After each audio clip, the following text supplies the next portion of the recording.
Mais est-ce que c'est toutes les belles familles qui sont des belles familles perturbantes vraiment? Est-ce que c'est toutes les... Parce que quand on a annoncé ce thème sur les réseaux sociaux, les gens ont dit le thème de l'heure. Voilà, alors. Un peu comme pour dire que vraiment nous souffrons de ça, on attend ça. Est-ce que c'est toutes les belles familles qui sont vraiment perturbantes, du genre quand elles arrivent, on est fâché dans le couple? En fait, pour parler de belles familles, je pense il faut faire déjà allusion à la culture de la famille. La culture d'une famille ne dépend pas de ses moyens.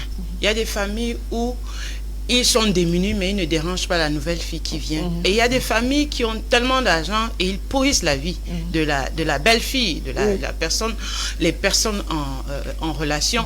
Donc, pour parler d'immixtion, comme c'est le cas, je fais d'abord un coucou à ma belle-mère et ma belle-famille parce qu'ils m'ont accepté depuis beaucoup d'années et ça se passe plutôt bien. C'est pas le cas chez tout le monde, ça c'est sûr.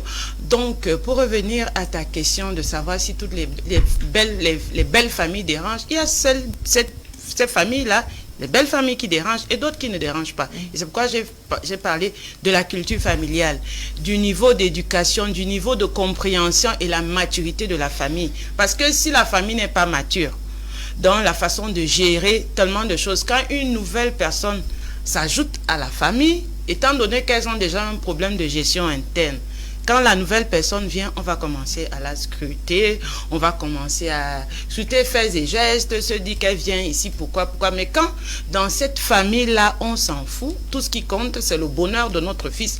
La belle-mère va concourir au bonheur, les belles-sœurs, les filles, tout le monde va concourir, mais généralement aussi, si je vais aller un peu plus loin, parfois c'est quand on rencontre beaucoup de belles-sœurs ou de beaux-frères qui ne sont pas allés en mariage, on a vraiment des problèmes parce que il faut vivre, il faut comprendre et avoir vécu, soit maritalement ou bien même le simple vient, on reste là. Pour savoir que... Oui, pour comprendre. Et donc, parfois, quand certains sont frustrés, ils apportent aussi la frustration autour d'eux. Mais oui, il apporte la frustration. Oui, tu vas revenir. Je voulais dire... Oui, non, tu vas revenir là-dessus. C'est juste que je fais juste une parenthèse. Tu as dit tantôt qu'il y a des belles familles qui acceptent et ça, c'est bien. Mais le constat qu'on fait, c'est que beaucoup de personnes ne font pas l'apologie des belles familles où ça va. Mais les gens parlent beaucoup seulement des belles familles où ça va pas. Ma belle-mère dérange, mon beau-père fait ici, mes belles-sœurs. Mais quand les belles-sœurs sont gentilles, quand le beau-père est gentil, les gens n'en parlent pas. Qu'est-ce qui peut expliquer ça, effectivement? Qu'est-ce qui peut expliquer le fait qu'on n'arrive pas à valoriser de manière publique autant qu'on valorise publiquement quand ça ne va pas avec les belles familles? À mon humble avis, je pense que parfois, quand l'intérêt qui nous a motivés à entrer dans la famille n'est pas rencontré, on commence à vilipender. Donc, si tu sais que tu as épousé cet homme et tu acceptes sa famille, bon, qu'il pouvoir tes besoins ou pas, ça ne va pas déranger. Mais parfois, on se dit que je t'ai épousé, ton oncle est ministre, ton oncle est tel, et depuis notre situation ne change pas. On a épousé et on se disait qu'en entrant dans la famille, là, je calcule déjà.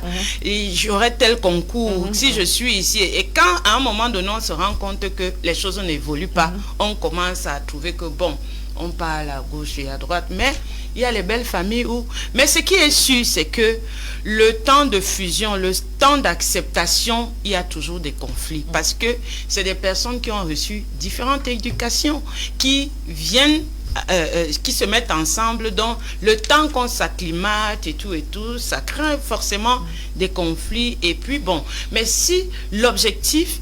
c'est l'amour, l'objectif c'est le progrès, parce que les conflits sont toujours là. Aujourd'hui, peut-être je vais chanter les louanges de ma belle famille, surtout de ma belle-mère, mais ça n'a pas toujours été le cas, mais il fallait être patient pour que...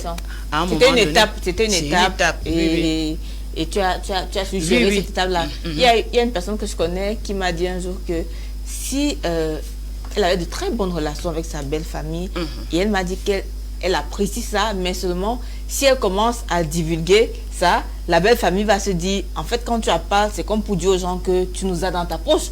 Et pour ne pas que la belle famille se retourne contre elle, elle préfère simplement profiter de leur gentillesse et ne pas trop en parler. Je pense aussi que c'est vraiment l'idée de pouvoir se mettre en sécurité parce que personne ne va avoir l'impression qu'on l'a dans la poche, que vraiment on te possède, ainsi de suite. Je dis, quand je vois au niveau de son point de vue. Donc tu l'as dit un mot en fait, sur... j'ai deux approches, je veux dire. Tu sais, la chose assez intéressante, mais je pose une question. Elle a parlé du bonheur du conjoint. Qui définit le bonheur du conjoint?